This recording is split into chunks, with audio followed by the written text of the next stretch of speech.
Welcome everybody back to the Sober Gang Experience podcast, the show where we dwell into the complex world of addiction and recovery.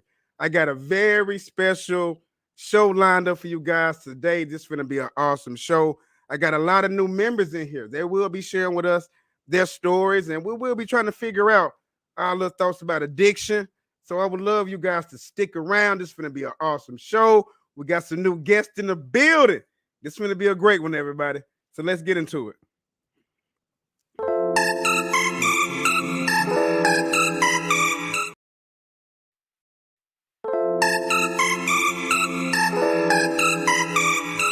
At a late age in my life,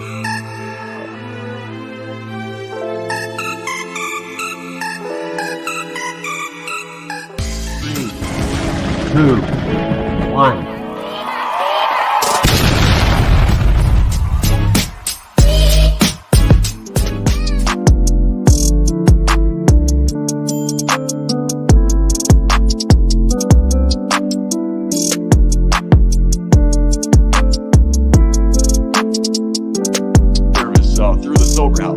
Drive me around. I'll pay you.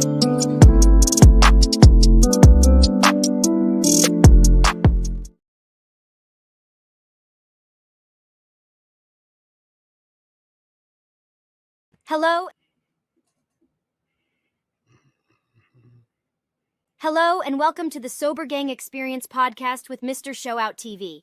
It's great to have you here with us today. I hope this podcast provides you with the inspiration to continue your journey towards a sober lifestyle. Please click the like and subscribe button before you start watching. Enjoy the show.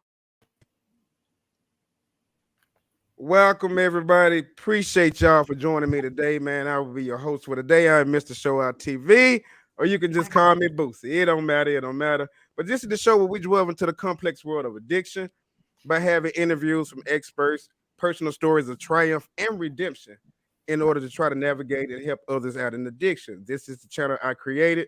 It's called the Sober Gang Experience Podcast, and I'm so grateful and honored that you all took the time out of your day to come on my platform so we can talk addiction in America today. And I know I have some questions for you all, and I know Jen has some questions as well. I have her to be my co-host for today. So like I said, I'm so thankful for you guys to just take the time out for y'all busy schedule to join me today. Jen, would you like to start it off? Sure. So Boosie put me on the spot, and it looks like I delivered. So there's that. So my name is Jen. My DOC is meth, cocaine, and heroin IV use. And today I'm 41 months clean. Awesome. So, well, I want to thank everybody for just like DMing the crap out of me, because I have a lot of people now, and I'm so excited to see you, Ashley. I'm so happy. And I know Ashley can only be with us for a few minutes because she's at work, but okay, so let's see. Come on, co-host. You got it, girl. I know. I put you on the spot today. Yeah, this is our first time co-hosting, so you got it. I'm gonna start with Ashley. Okay. What are you grateful for right this second, and why? I'm grateful that I still have my family, because they've stuck by me through my treatment, through my using, and they're still there for me no matter what I need at any given time. That's good. So, yeah. Penny, what about you? I'm grateful for my family as well, but I'm really grateful for, I have 8 years of sobriety now, and from drugs and from alcohol. And, you know, I know it's been a journey. It's really been a journey. And I am very grateful for the courage that I found to do it. I recently went through and found a journal that I wrote about 7 years ago when I was first starting. And the transformation I have seen in myself from 7 years ago to where I am today is unreal. I am a totally different person living a much, much better, happier life. I've, in that time period, I've moved and I've gotten a great job, and I've held the same job now for 8 years, which is unusual for me. And I'm just thriving, and I'm just so excited. I'm so glad to be here. This is a great format. Thank you for inviting me. You're Thank welcome. You're you. more than welcome. And we try to do this every Tuesday, you guys. So I would love for you guys to just keep in contact with me, and we're gonna try to just do this every other Tuesday. We just started doing live panels. If you take the time out, whenever y'all have the time, y'all can go on my YouTube channel and y'all can see all the interviews I have had with a lot of people, MMA fighters. I had Tim Lodgen on here the other day. He got well over 100 some thousand subscribers on Instagram. And so me and Jim been keeping it moving. This is what I'm passionate about, you guys. I finally got back into college. I'm finna try to get my master's in drug and alcohol counseling. I made the dean's list for my second semester. So me doing this is like my vice. I love to try to talk to others and just share, and pick each other brains, because in addiction we need each other, or in recovery we need each other. So that's what I found out the most, and that's what I'm really passionate about. It's not about the views for me. I can care less about all that, but it's really about just navigating and networking with people. That's what I love. I have a couple questions too. I'm gonna help my co-host out today. This for everybody. We can just take the time out to answer them. How would you describe your early stage of your addiction? Anybody can answer. I'll go ahead. I would describe it as very cunning. When my early stages of addiction, I was a college student, and so it was very socially acceptable. It was the thing to party, I thought it was fun, and I was really blindsided by this fun, and not able to see what consequences were coming from this fun. So I would definitely describe it as cunning. It just seeped right in with the mask of enjoyment and happiness, and that's not how it ended. Yeah, the term that came to mind for me was playful. Like it felt good at first, and it was a best friend, one that was there all the time, no matter what. I tried to fight it really hard at first because addiction runs in my family and the community. Both communities I was kind of bouncing back and forth from. So um, I tried to do like different social circles, and I was playing basketball, and then um, came down to losing a brother, and then that was it. I found my best friend at that point, and it was like that for a good almost 18 years. Wow. Wow. I got Anybody almost else? 7 sober now. Okay, Ashley, you got anything?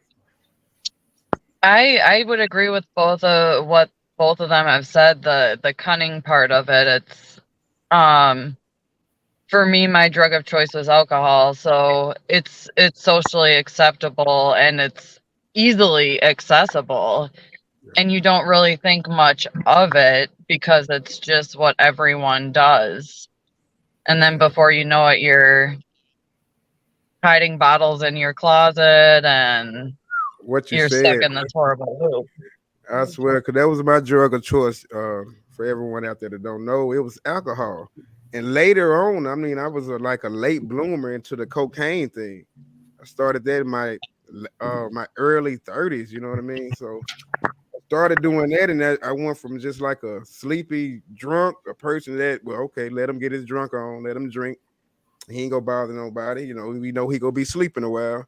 To a person that was up all night, thinking my girlfriend cheating, going through her phone, just causing chaos. You know what I mean? So it was at a point of time in my life when I just looked myself in the mirror.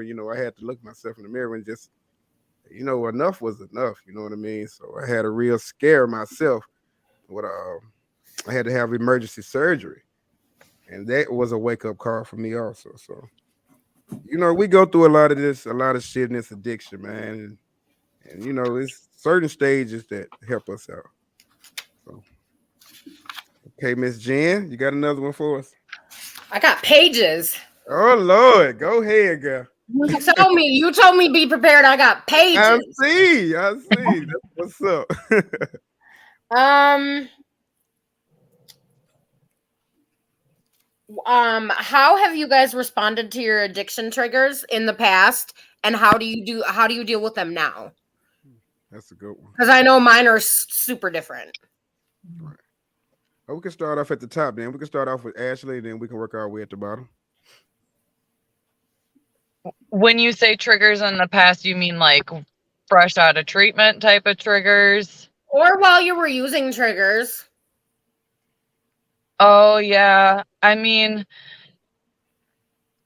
when I was using, anything could trigger me. I mean, it was an excuse. Anything was a trigger turned into an excuse to pick up the bottle. Whereas now things that trigger me, I mean, I rarely go to, oh, let's go get a drink, let's go have a drink. I rarely flash to that now, and I'm thankful that I don't. But there are still days that I do where it's just kind of like, oh my gosh, I could really go for a drink. But I would say those have to be really, really bad days, and I struggle with a lot of mental health issues too. And I'm finally in a good spot with my mental health, and they've got my meds figured out right now. So I've been doing really good.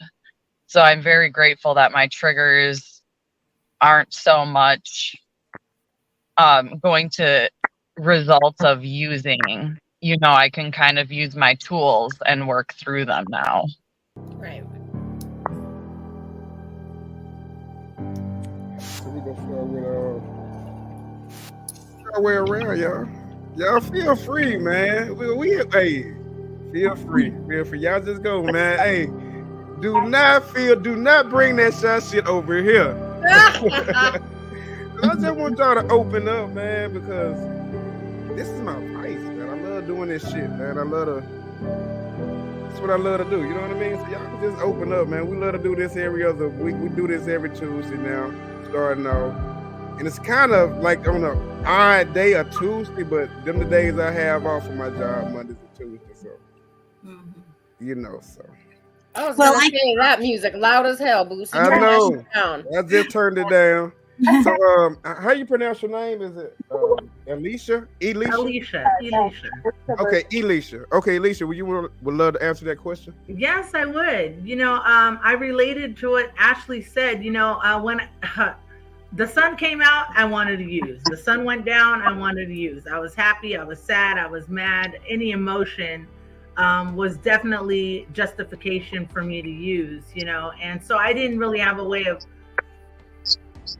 navigating my way through triggers. But in the process of recovery, I've picked up a lot of tools, and I've latched on and jumped in the back pockets of people with more experience in recovery.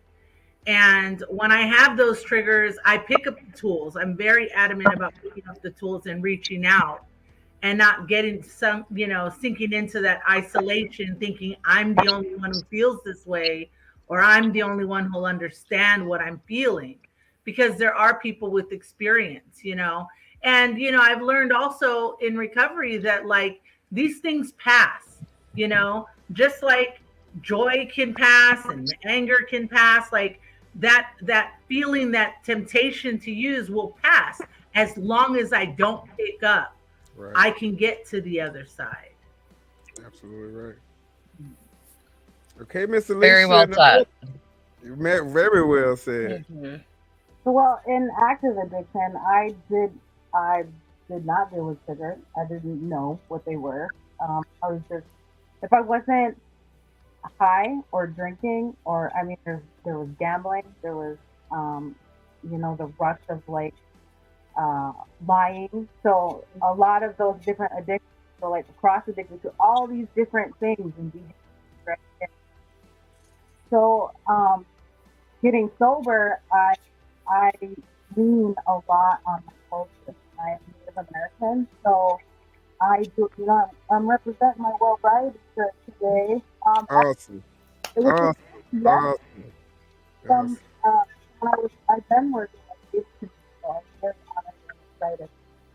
But to be able to lean on these things, like our sweat lodges, which is a cleansing store, or going out fasting where I'm in the woods alone by myself, and that's some of the hardest things to do is to sit with ourselves in our own minds and um, building these connections and these networks with other people in recovery and people who are working on serving their community. But um, for me, it's leaning huge on my culture and my support system, my husband and my best friend, and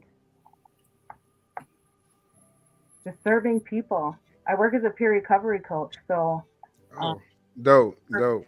in that capacity, and as I serve as a tribal council member in the Hannibal Indian community, so kind of advocating at that level as well. Awesome. Miss Penny?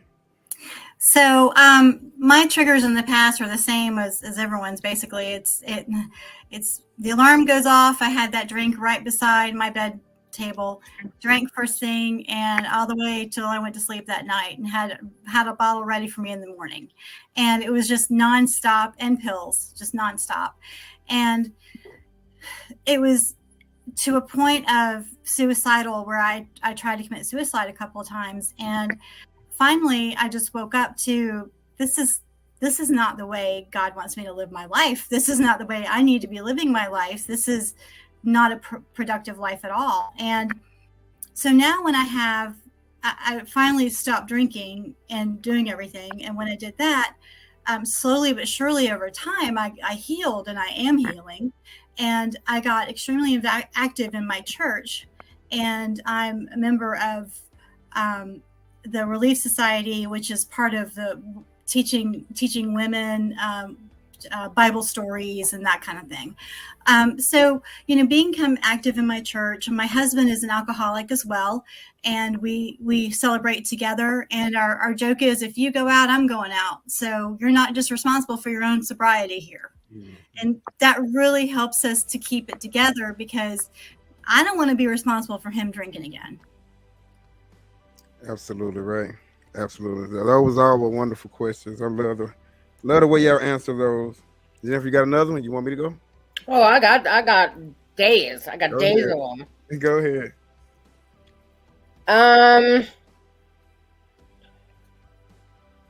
What are some things that you are actively doing today to avoid temptation? I'm gonna start with that one. Having you guys on, man, meeting new people. Everybody I interview, or everybody that I come in contact with since the last 2 years of my recovery process, it's like a family to me, you guys. It's been some people like on our Facebook private addiction page that may relapse, and I reach out to them and they reach out to me. That is the most like heartfelt thing that, like in a long time out of my life, you know what I mean? Addiction just had its part in me, drinking and everything. It's just me finding a newfound sense of love and a newfound sense of passion about what I am doing now, trying to be a recovery advocate and just networking with a lot of people. This is like my vice. So with me doing this it really helps me stay focused and things like that. So, yeah. One of the things I'm doing is I'm actively working a program. So for me, it's really working with other addicts that are seeking recovery, right? Passing on the knowledge and the understanding and the compassion that was given to me when I first came into recovery. Just being able to stay, continuing to educate myself and study more about my disease and what recovery looks like and what spiritual principles are like, are a really good way for me to avoid temptation. If I'm not working towards my recovery, I'm working towards a relapse.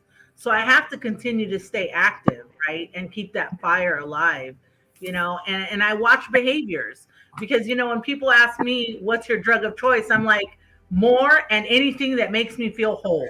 I swear. I And swear. so I watch my behaviors, because it can easily be I'm gonna buy these Oreos so I can have a few, and the whole night I'm spending eating the whole bag of Oreos. I have to watch for that behavior because the patterns will show up in other areas of my life. And so I'm very watchful of that. And one last thing is I stay away from people, places, and things. Absolutely. Yes. Right. Absolutely. Absolutely. So a lot of people just don't really know that those are really like the tell-all signs of when when you're in your recovery stage. I had to figure that out myself, and a lot of people that was around me, I was thinking like in my first couple of stages, man, it's okay. They can drink around me. I'll be okay.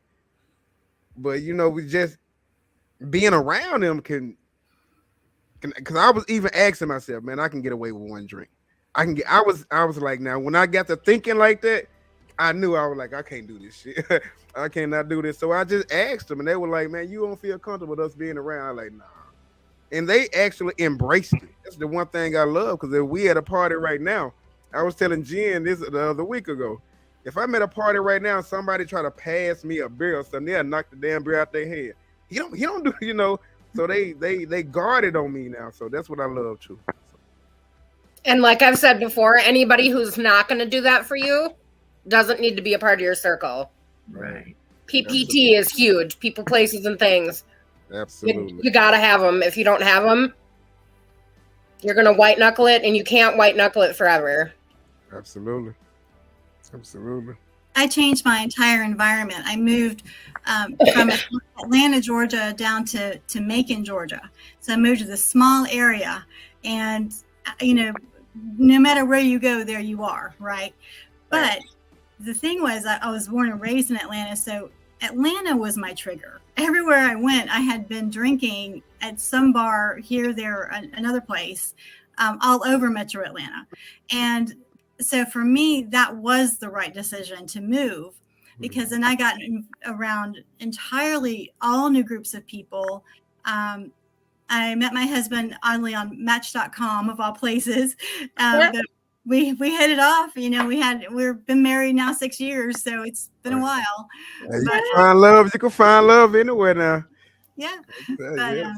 But yeah, on the first date, I told him, I said, I'm going to an AA meeting. He said, all right, I'm going with you. I'm like, beautiful.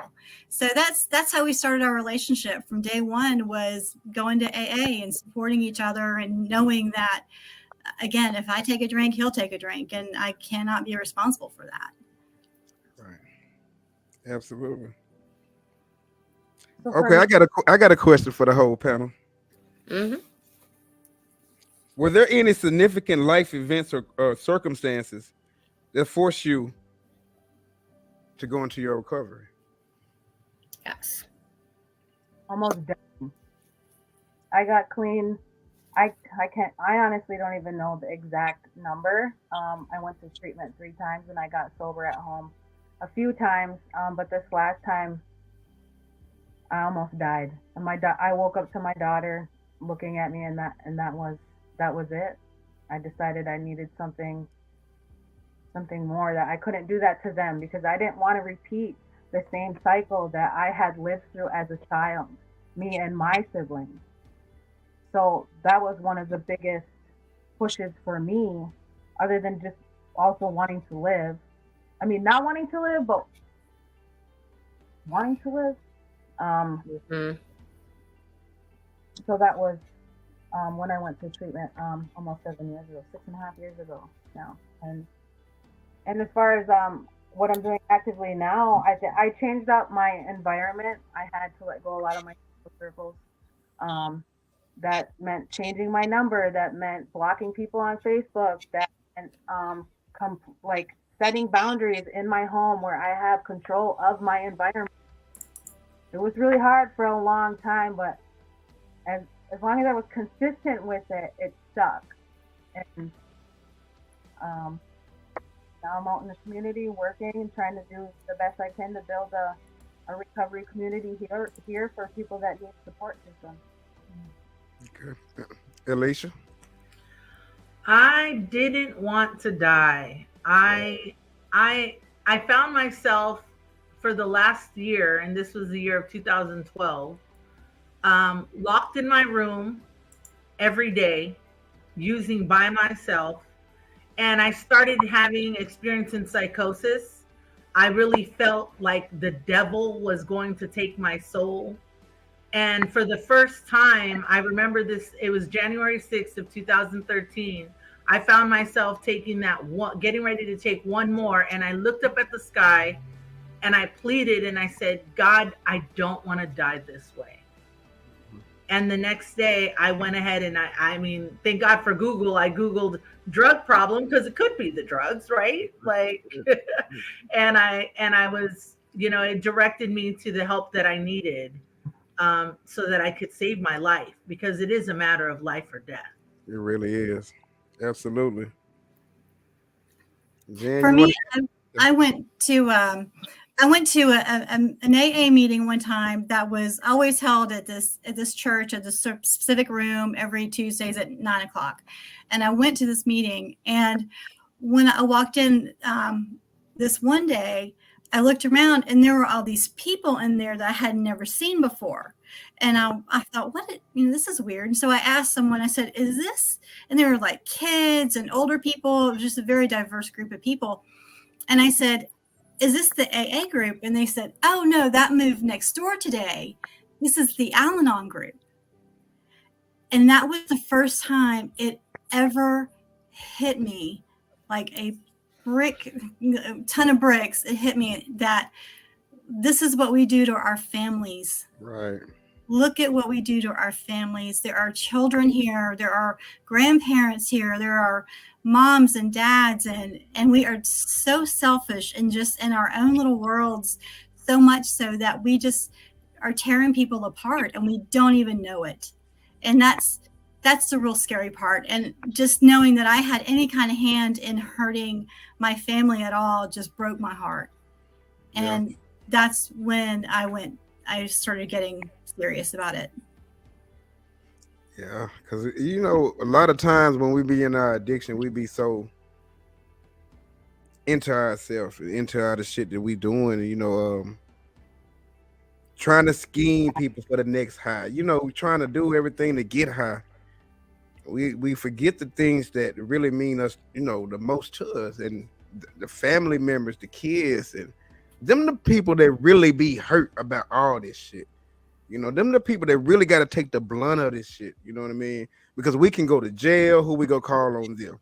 And if something wish to happen to us, you know what I mean? So that's a real good question right there, because I had to do that also when I had to have emergency surgery. And on the way to the hospital, they told me I had COVID-19 at the same time. I'm like, damn, you know what I mean? Like, is this it? This what I was really thinking in my head. I'm like, I can't even say goodbye to my kids, because at that time me and my girl was into it. She wouldn't even stand with me at the time. So I'm having one of those benders when I'm just getting it in, and I felt the sharp pain in my stomach. Called the ambulance, and they told me, look, we gotta fly you to emergency surgery right now. Ain't no ifs, ands, or buts. If you don't go to emergency surgery, you're gonna die tonight. And so, yeah. That's where that was my wake up call, y'all. So, yeah, mine I would have to say is I was on a pretty heavy relapse, and I know Boosie knows this story, but I went to work that night with people who I don't even know. Like, I just left with people, and my night ended with the police finding me almost half frozen to death in a ditch, assaulted, naked. My sweatshirt was wrapped around my neck 9 times. I didn't wake up. I was in the ICU. I didn't wake up for close to a week. And that was the first question that they asked me, is if I wanted to go to treatment. And there was no to be had. It was yes. Because there's no way. I didn't even have anywhere to go after that. So I'm like, what was I going to do? It was 30 below zero. I think there was one moment that really that I mean, there's always a few, right? Right, right, Because you're getting clean however many times that takes. Is where I looked at myself in the mirror and I couldn't even recognize who I was. right. I couldn't see my own, for me, my own spirit looking back at me. So that was another defining moment. And I'm a piggyback off of what Alicia said also. And at that moment, you know, when that sharp pain hit my stomach, everybody, so I put the beers down. You know what I mean? I put the beers down. I tried to play it off. I was like, okay, let me go get a glass of water. So I went and got a glass of water, and I drank the water, and I'm like, oh, I had it's a pain I never felt in my life. You know, I have never had major surgery ever in my life or anything like that. So I'm like, okay, what's going on? So you know, I brushed it to the side, and when that pain hit me again, I knew then when I couldn't. I was trying to call the ambulance, and I was trying to call 911. And when I picked the phone up, my hand was shaking, and I couldn't dial it. That's why I said, I'm gonna pick it back on what Alicia said. That's when I looked up. I knew something. That's when I asked God. Then, when you said I asked God, Alicia, I was like, I started crying because I knew something was really fucked up, was wrong with me, because I never felt like that. And my hand was shaking. I'm thinking like, wow, I'm finna go with me, my girl into it, the kids. I'm at the house, been at the house by myself, and I'm finna go out like this. So I think that's when I got on my knees and just prayed, man. I prayed. I prayed hard. And while I was praying, I was actually just bawling because I was kind of upset at myself that I let myself get this far. I was mad at myself. I was mad at myself where I let myself get like this. So yeah, like you said, Alicia, it be a few of them. It be a few of them. You're absolutely right. Absolutely right. We're gonna continue. We're gonna do this, man. That's one thing about it. You know, when having you guys on and listen to y'all speak, man, and having each other's back, because that's one thing we really need in our recovery process is to have somebody and have a group of people that we can relate to. Um, this platform, my platform, is always open to you guys. Whenever y'all want to just have this panel discussion, or just because that's what I created it for. So we have an outlet where we can come and hopefully, you know, people can be watching this because I'm gonna share it with y'all right after we get done. I'm gonna share it with y'all. I'm gonna have it. I'm gonna message it to y'all. So y'all post this on y'all platforms, on y'all Facebook. And like I said, if we can reach one person, you guys, we done our job.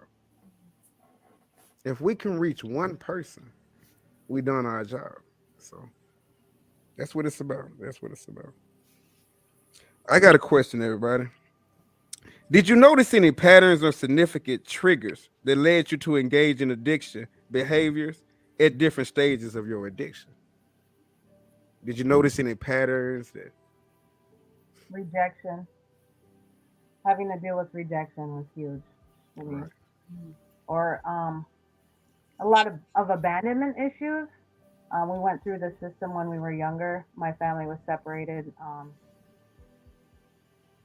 So that coming into play, even just pushing people away too. So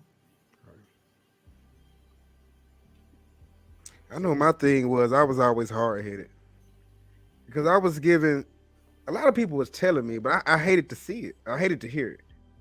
A lot of people would tell me, man, you need to slow down with your drinking, man, because you just need to slow down. But see, I call myself a functional drinker because I always kept a job, always had money, so I would get up and go to work even if I was hungover or not. You know what I mean? So with with all that said and done, I just really want to happy with myself. You know, I knew. oh, I'm sorry. Oh, go ahead. Go ahead. I always share that I really feel like my addiction started before I picked up a substance, the substances we consider drugs. Right. Yes. Right. I grew up in an abusive household, and I remember my first idea was to figure out how can I change who I am so that I can deal with this or cope with this or beat this. And I remember it started with Flintstone vitamins. The commercial said, if you take the Flintstone vitamin, you'll get strong. And I thought, if I'm strong, nothing will happen to me. And that's how it started. It started there. And when that didn't work, I found other avenues. I remember putting Skittles in the ground because I thought a rainbow was going to come out so I could cross over the rainbow. I was trying to escape, and until substances actually were introduced to my life, I was always finding a way to change how I feel or get some type of power. And the realization that I have had in recovery is that I've always been looking for this power. And in recovery, I've found it in God, Right. but it took what it took to get where I'm at, Yeah. It take the old pitfalls, so yeah. I remember at one point I asked my boyfriend at the time, I asked him, I was like, man, it just feels so good. How do you get higher? And he was like, heroin.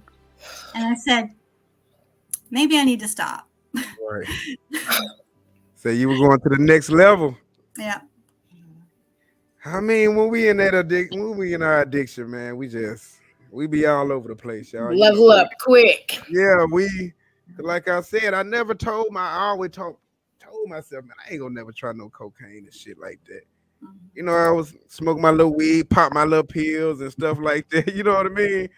Drink and stuff. And it was just around the wrong group of folks at one point in time, man. And I tried it. And I noticed one thing about it, that I could hide it from my girl. I could hide it. It ain't had no smell. A lot of folks were like, man, you ain't gonna be able to go to sleep when you do this. I was sleeping like a baby. A lot of people were like, man, when I do it, I can't even eat. I would eat a lot.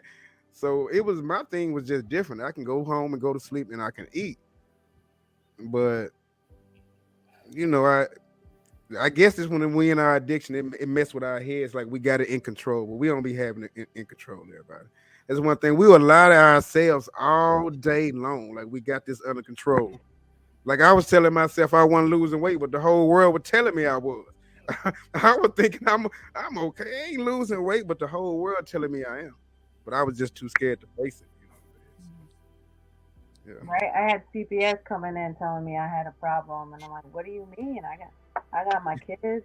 They're healthy. I got a job. I got a vehicle. Like I'm like it's all good. I don't." Right.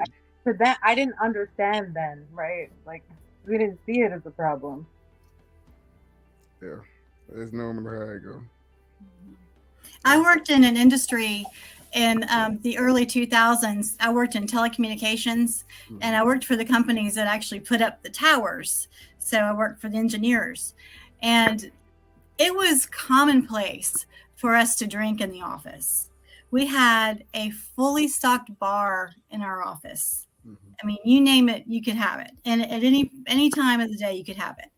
And it was pretty serious, but it never once occurred to me how odd that was, because everyone did it, and that was just what you came in the morning, you made a screwdriver, and you worked, and you got your stuff done, and at lunch you made another drink, and I mean, it was crazy. But so yes, definitely staying away from places and people that keep generating the alcohol is not a good situation to be in. But yeah, it was very interesting. Yeah. You know what? That just made me think. We're talking about changing the environment. I quit my job. I was a black activist, but the people that I was surrounded with and working with, even the teens, right? Going to classes and the classroom, or meeting each other here to do the deal, and I had to give up that type of stuff. I literally quit my job because I knew that. Yeah. It's crazy. You got another question for us, Jen? Oh yeah, I'm ready. Let's go. And I'm actually gonna answer this one first. I kind of been chomping at the bit. So one of my counselors this time around, she said, you're going to have problems. Everybody has problems.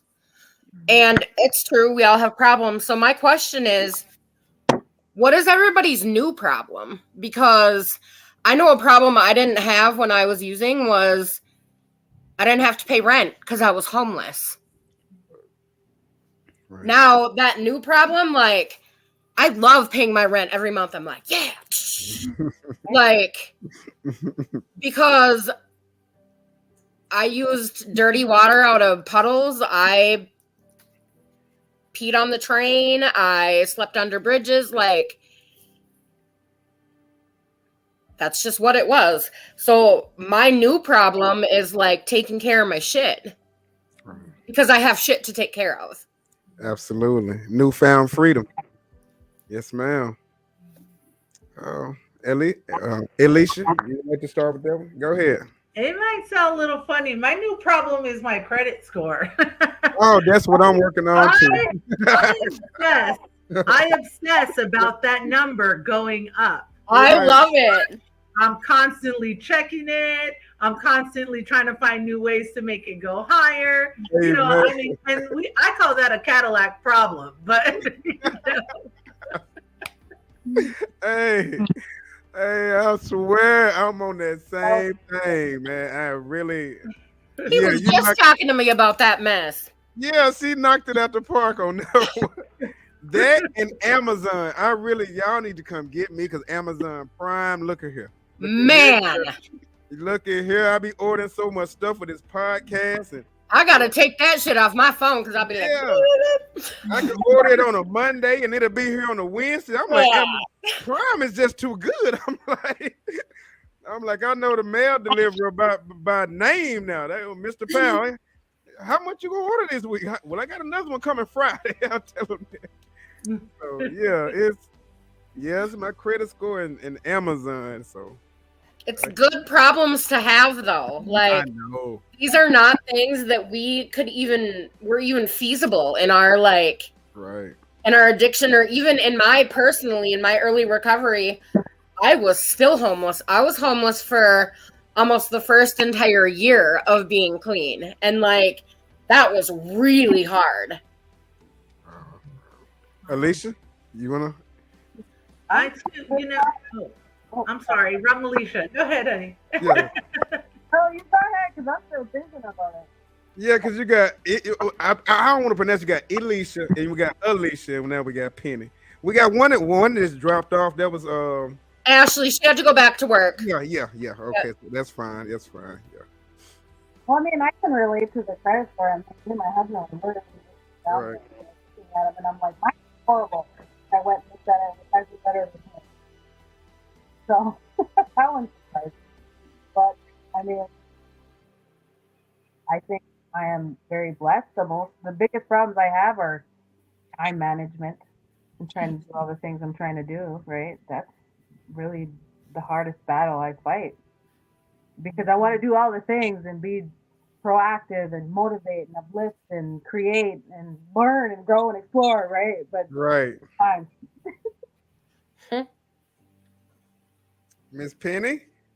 So I guess my new latest problem, so to speak, is my husband is he's an artist here in Macon, and we're getting our art company going, and we've been having a company for about 3 years now. So I have never in my life ever wanted to be my own boss, but it's now coming down to where, you know, we're doing pretty well with it, and it's exciting and it's new and it's scary. It's really, really scary, but it's exciting. And so that's kind of my new problem, is figuring out how to manage a business. So that's a good problem. I'll take that problem. Yeah. Any day. I would take these problems any day, because I know when we be in our addiction, man, we be making folks mad. We be having folks mad, and you know, you wake up the next day, you got 5 or 6, 7 phone calls, and people talking about they go get you. Do you remember what you did last? No, I do not remember. I got one too. I asked Jen in the panel this a couple weeks ago. I'm gonna ask you all this. Is there anyone in your life right now that you are having problems with forgiving? Oh, that's a That's why I asked that. Okay. Are I'll you just say having? Yeah, go. uh, Yeah, go ahead. my mom, Sure. and I can already feel the emotion welching up in my voice. Right. Um, Actually, just the other day, all three of my siblings are incarcerated. I lost one to suicide, and all three of them are incarcerated.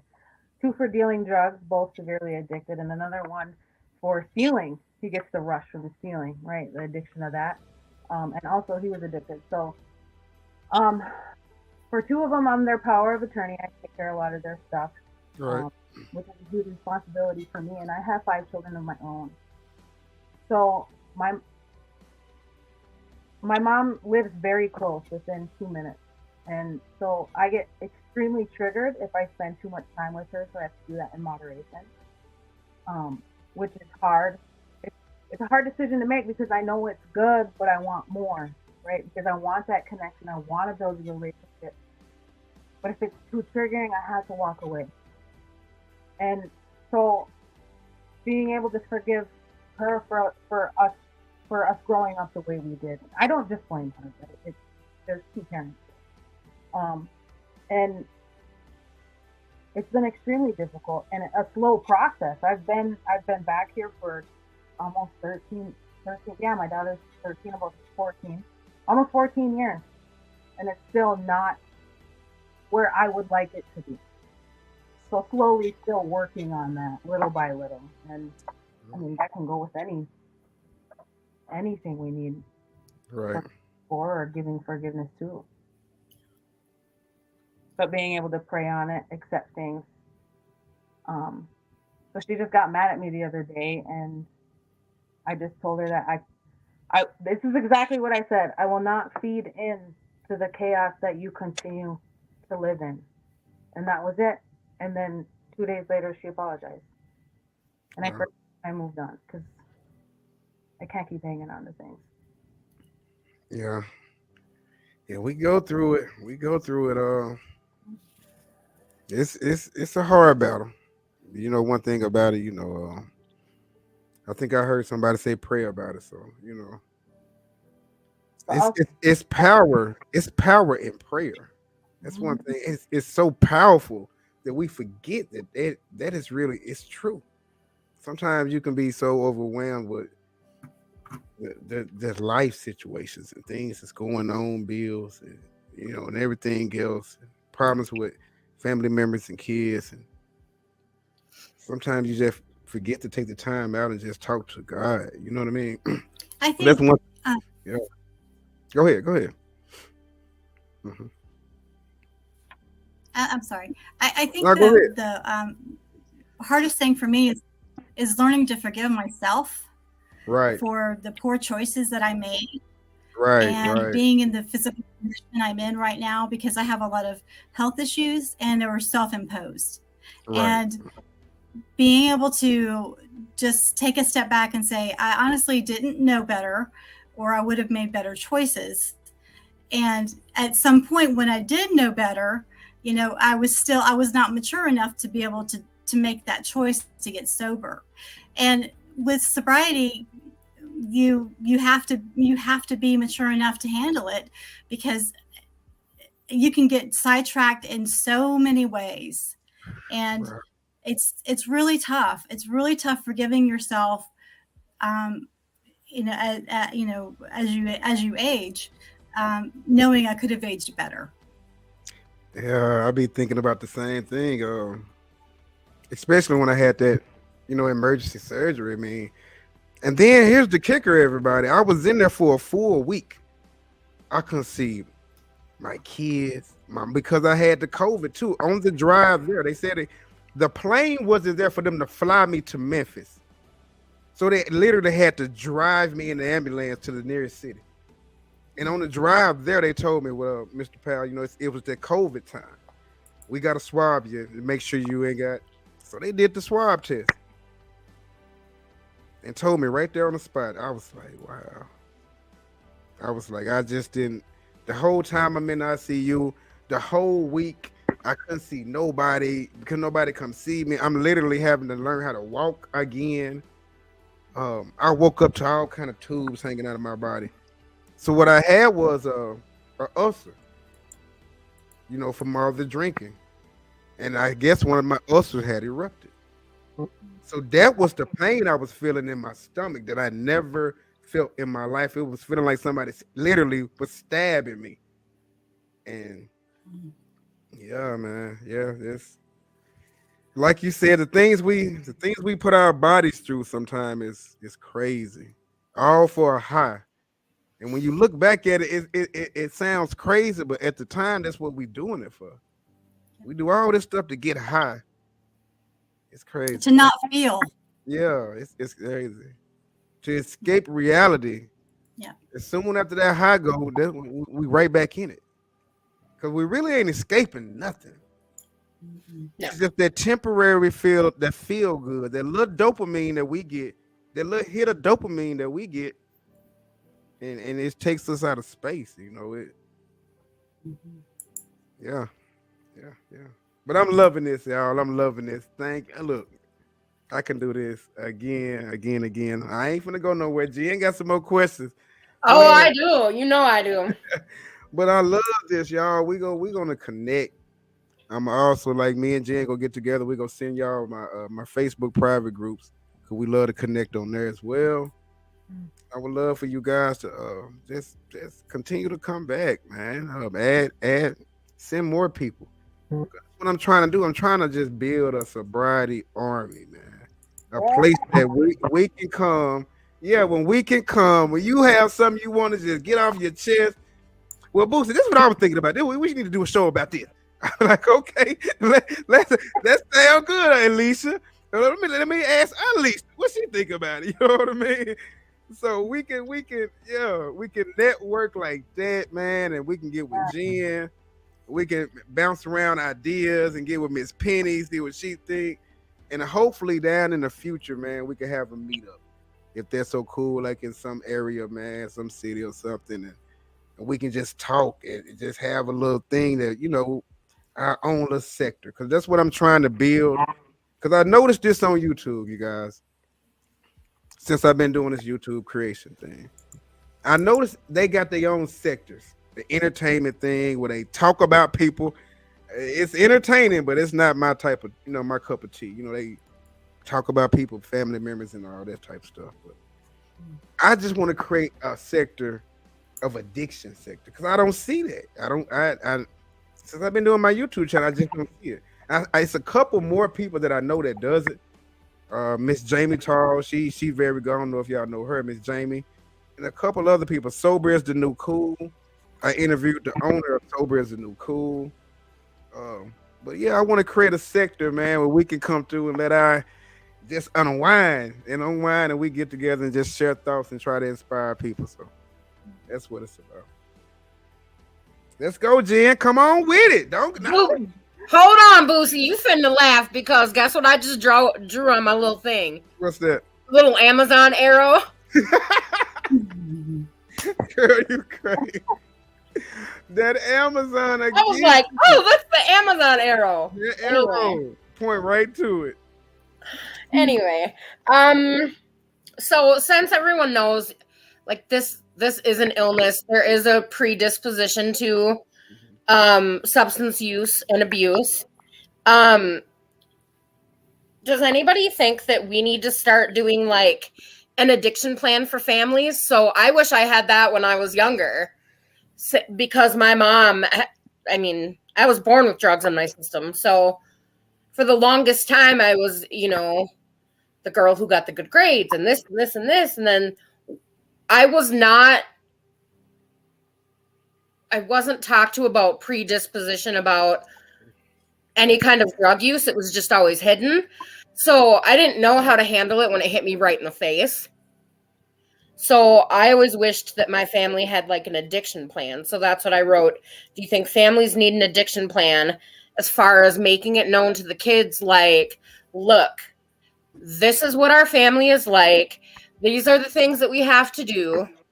And, I've seen, even in my area, I've seen meetings pop up that are like, they're predisposition meetings where you can go in as a family and be like, learn about addiction and what it looks like, and the things that can happen. And since you have this in your family, like, these are the things you should do.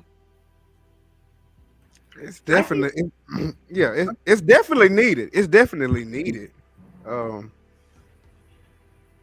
yeah, I would love to hear what y'all think about this because y'all can educate me on this as well. Y'all can go. I think that would be awesome.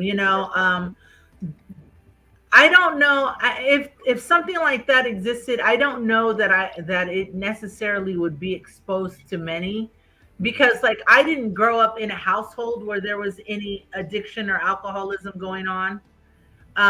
But I knew that my father, who wasn't in my life at the time, was an addict.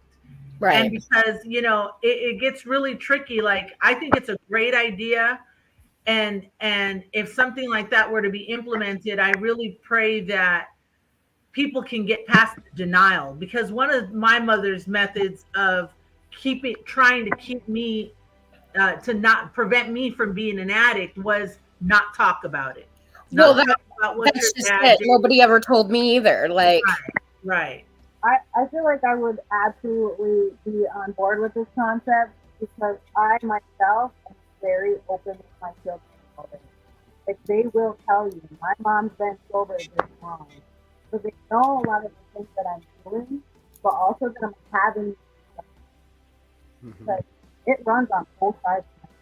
Mhm. And we're Native Americans, so it's very dominant.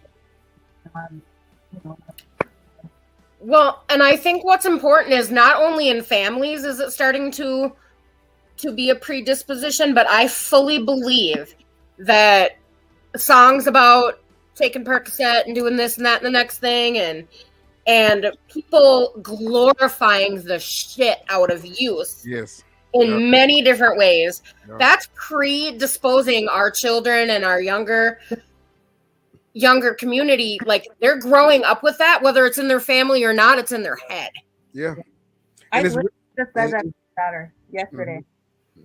and it's very easy for them to get to, because you got TikTok promoting it all. You got Facebook, anything that it can reach the masses. These CEOs and these corporate business and the people that run there's management firms that run the music industries Who are picking these artists. Yeah, that is what they want. They want the artists beefing with the ops. They want We got little tiny babies Yeah. who They look want- like they're 12 years old on the screen with a big old gun and a Percocet. Like, that's not cute at all. I was talking about this. Tupac he would be ashamed as shit. I was talking about this at work one day. I was talking to one of my coworkers and I was saying, when I was 15 and 16, we was trying to get our permit to drive. Trying to get our license to actually drive a car. These youngsters these days, They trying to get a gun. They trying to get a gun with an extended clip longer than your leg, and they walking around ready to shoot it. Not just playing, they are ready for you to say something, so they can actually shoot you dead. And they're already selling dope. You got And- 12-year-olds on the corner slanging and some adult shit. And then go on Facebook and tell everybody they killed you. And that's the sad part. I mean, but you know what? These days, that's what the music industry love. They love beef. They love chaos. And that, you know what? That's the enemy. Now I know I'm gonna talk to Miss Alicia on this one. That's what it's the enemy love. The devil come to kill, steal, and destroy. No, that's right. I mean, because everybody knows this ain't of God. It can't be. But it's just a different times with social media and the phones, and sometimes we can be to blame. Because I think with the era is going on right now, I forgot the billionaire, him and Mark Zuckerberg, they trying to implement in the FAA, if I think I'm saying that right, they actually approve putting chips into your head. They have approved it. So when you have them kids walking around with those VR2 glasses on. They call them Oculus, right? Yeah. And Mark Zuckerberg is calling it the meta world. That is a new world. That's a virtual reality world where you can be anything that you want to be. And with that chip, you can actually live in that virtual world for 24 hours. You don't even have to come back and out into reality no more. They finna try to make it where you can live in that reality for as long as you want. So it's getting real scary out here. So I want to share my thought process on Yeah, go ahead. I saw that eye roll. I know you waiting. how are we counteracting that, right? I mean, we're even doing that right now in this moment, just having Right. this conversation and sharing it with people. So that's just what came to mind. Yeah, it's because I say sometimes so this new technology works for us. It's a gift and a curse. It is, absolutely. Because I'm telling you guys right now during COVID, I was in treatment when COVID hit. And then I left treatment. I was going to graduate, but I left a few days early. I had a brain bleed, so I left early and had to deal with all of that. But if I didn't have Zoom meetings for 2 years or like anything that would help me just stay on my path, I'd be out. Like, I would not be clean. There is no way. Because I was in inpatient treatment as COVID hit and all the changes started happening. And then I would not, if there was not Zoom meetings, people say, oh, I hate Zoom meetings. I hate them too. But if it's something that I didn't have in my early recovery, I wouldn't be in recovery. Because COVID everything up. Like, you couldn't find a sponsor. You couldn't even find a damn meeting, let alone a sponsor. So, Absolutely. I mean, it's a gift and a curse. Big Yeah. time. And I love how you mentioned the Zoom meetings, because I remember someone telling me, I don't do Zoom. I can't get recovery in Zoom. And I thought to myself, I said, if someone gave you some bunk dope, you take it, right? Right. Right. So you get what you can get, and it's what you put into it, Right. And I myself, I mentor and work with a woman all the way in Japan that I met in a Zoom meeting, and because of the language barrier, I mean, just look at how this translates into a gift. Because of the language barrier, we're reading literature and I'm translating words that aren't in that language. So Right. it's making me dig deeper, right? It's, it was in that case for me, like Zoom meetings through COVID really held me over. And I got to meet more people, and now I travel to meet these people, and my recovery, it's broadened my perspective, because I can always hear the message. I can go to the same meetings in my area, and eventually you're hearing the same things, right? Yeah, right. When you get that exposure to a message in New Jersey or Right. in Canada, I can get message that I can continue to carry in my area, and it keeps recovery fresh. You're absolutely right. You know, That's one thing I noticed about it, because I interviewed this one man. He was, I think, 67. Yeah, he was 67, and he was all the way from South Australia.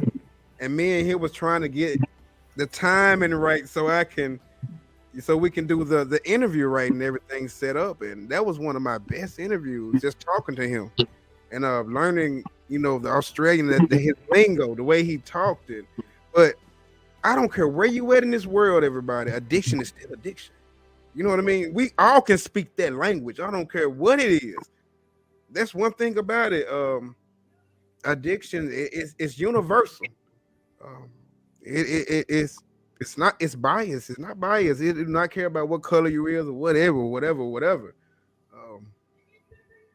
It just come to do one thing. That's one thing, like you said. But yeah, social media and the new technology, it can work. Well, like I said, it's a gift and a curse. It depends on who using it and how they use it.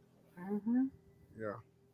So Absolutely. Bootsy, I have one last question. Go ahead. So if we're ready to wrap up, do you want me to ask it now? Yeah, and I'm a piggyback. I'm gonna ask one right after you. Okay. All right.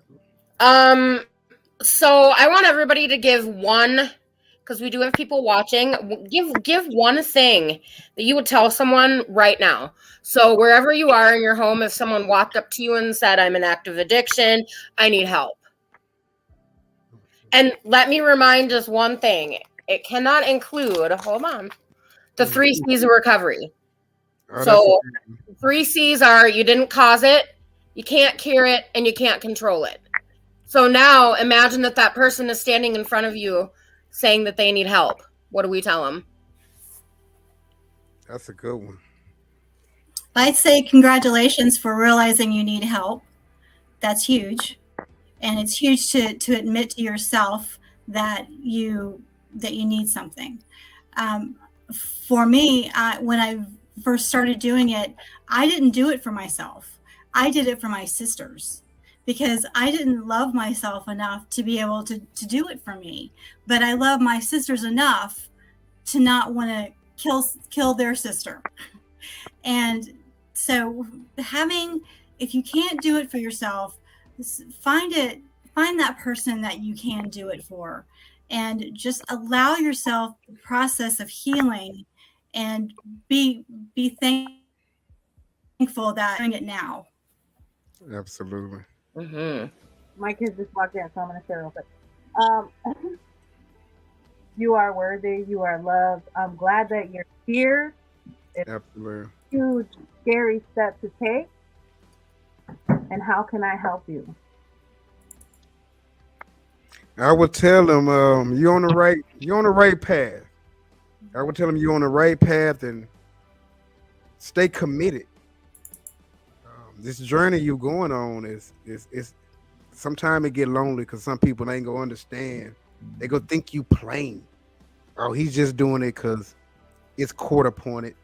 He's just doing it because somebody or his girlfriend or somebody that kicked him out the house. He got to go to jail. Um, just stick with it and remain solid. Because yeah, that's what I would tell them.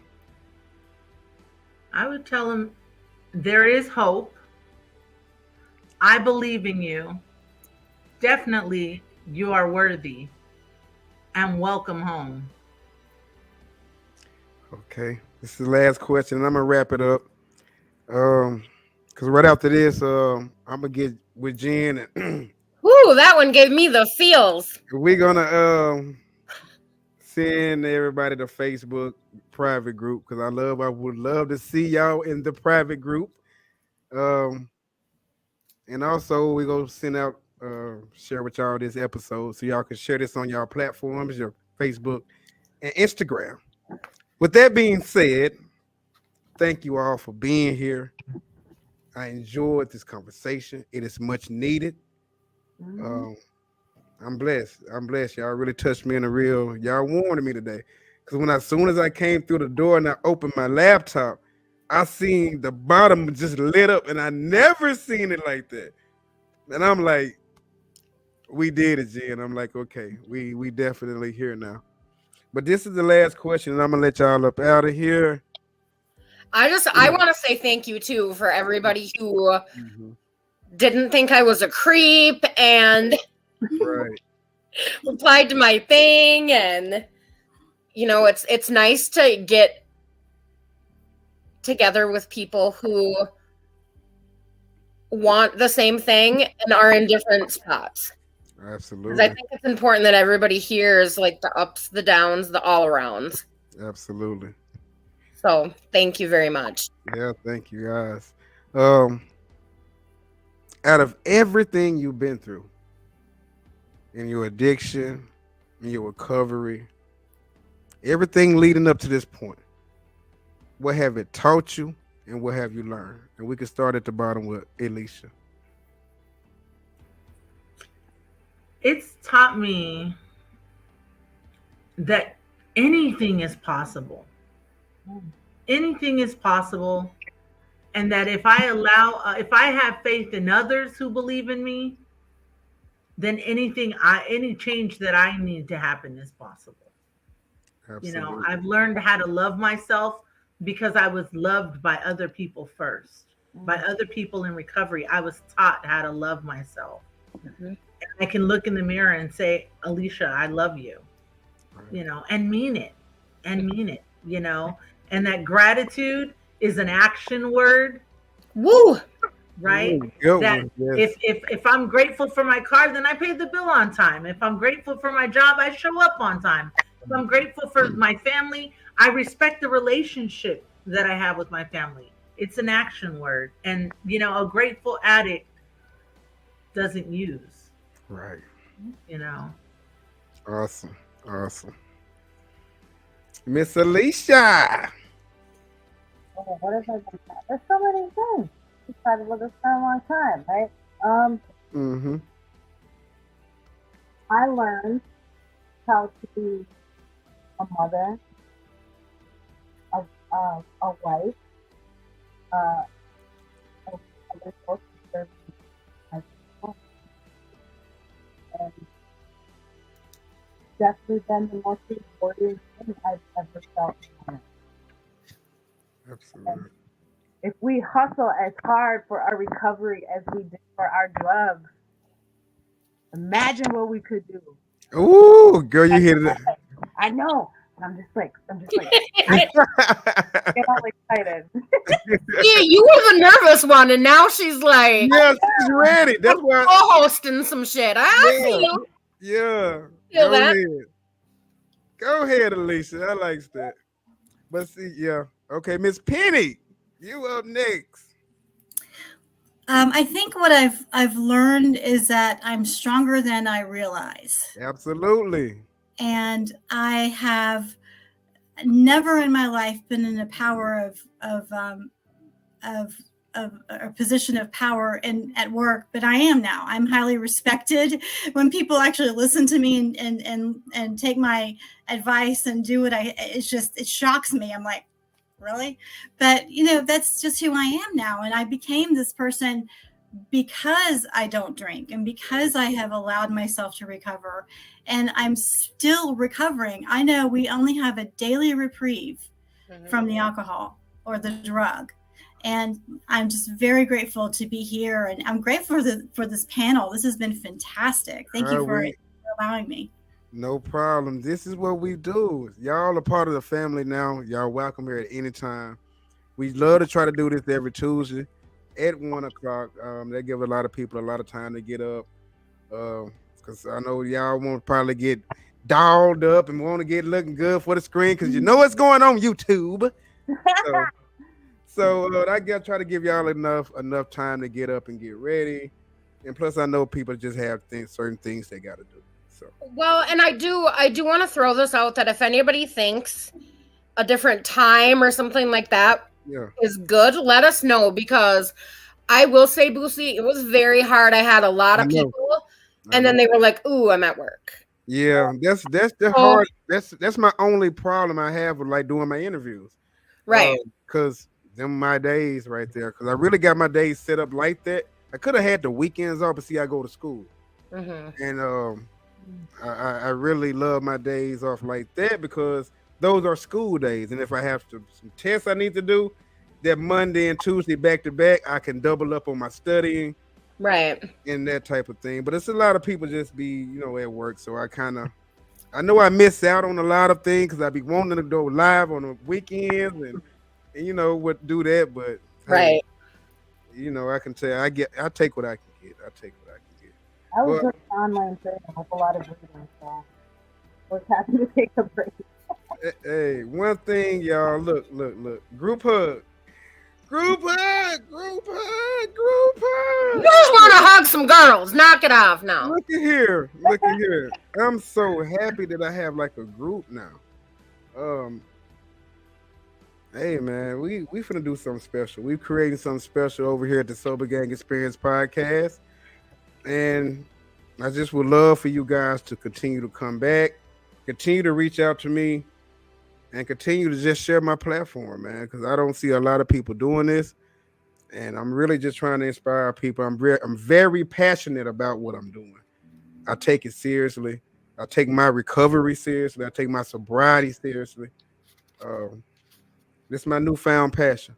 And I thank each and everybody that came on this panel today. Thank you guys for taking the time out your day. We will be sending this to you, and we will be sending you the link to the Facebook group. So thank everybody. Thank you. Thank you. Thank you. Bye, guys. Bye, y'all.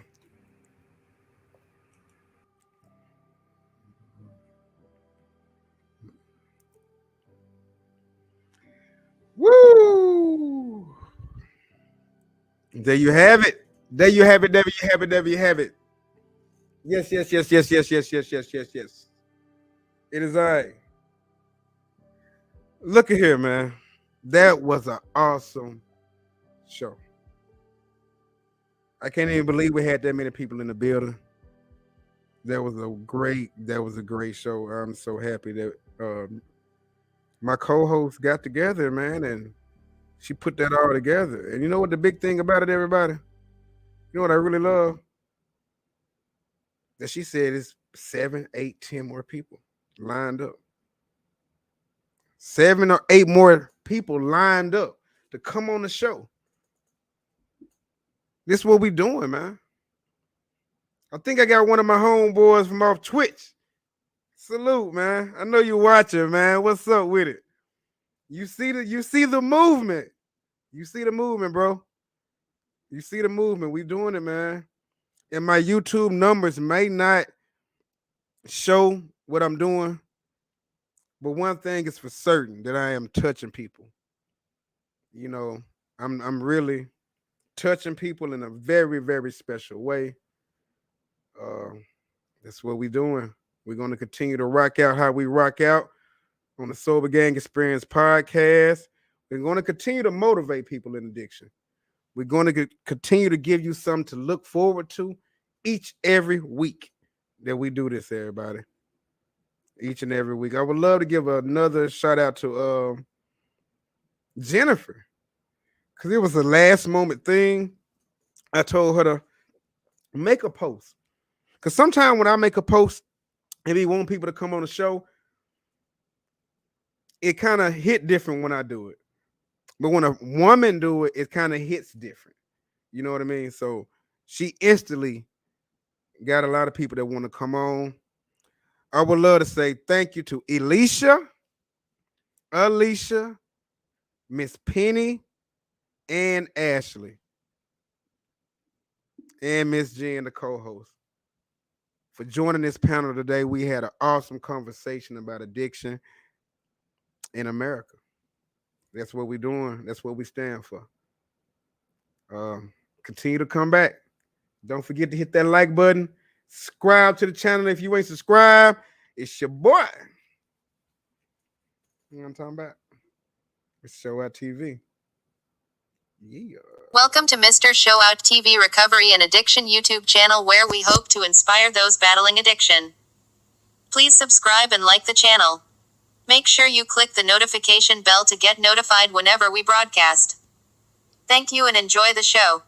To support the channel, you can send donations to Cash App $Mr. Show Out TV. So please don't wait, subscribe now. Together we can help and give inspiration to millions of people.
What's up, everyone? It's Mr. Show Out TV.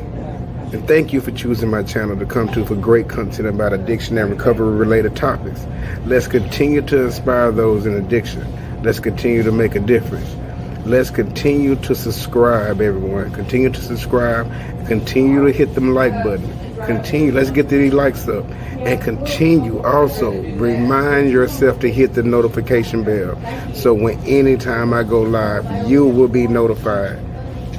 Let's continue to inspire those in addiction. Thank you so much for choosing my platform to come to for great content. Continue to watch my videos and continue to share the message. Mr. Show Out TV.